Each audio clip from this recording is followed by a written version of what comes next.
আমি জীবনে দেখেছি, শুনেন। ৫৪ বছর স্বাধীনতার পর মানুষ পালাক্রমে অনেক দল, অনেক আদর্শ দেখেছে, কিন্তু ইসলামী দল এবং ইসলামী আদর্শকে সরকার গঠনের পর্যায়ে মানুষ দেখে না। মানুষের বড় আকাঙ্ক্ষা ছিল একটা পরিবর্তন, বিশেষ করে যুব সমাজ, তারা একটা পরিবর্তন চেয়েছিল। হ্যাঁ, পরিবর্তনের পক্ষেই জনগণ অবস্থান নিয়ে ভোট দিয়েছে।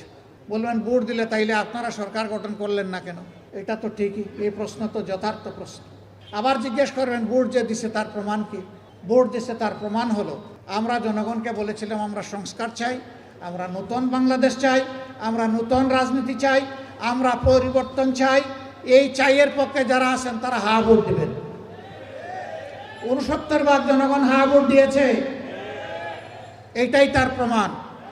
যারা এখন ক্ষমতায় আছেন তারা বলেছেন তারা না ভোট দিবেন, তারা না ভোট দিয়েছেন, এইটাই প্রমাণ তারা সংখ্যাগরিষ্ঠ মানুষের ভালোবাসা এবং ভোট পান নাই। বিভিন্ন কায়দায় সেই ভোট নেওয়া হয়েছে।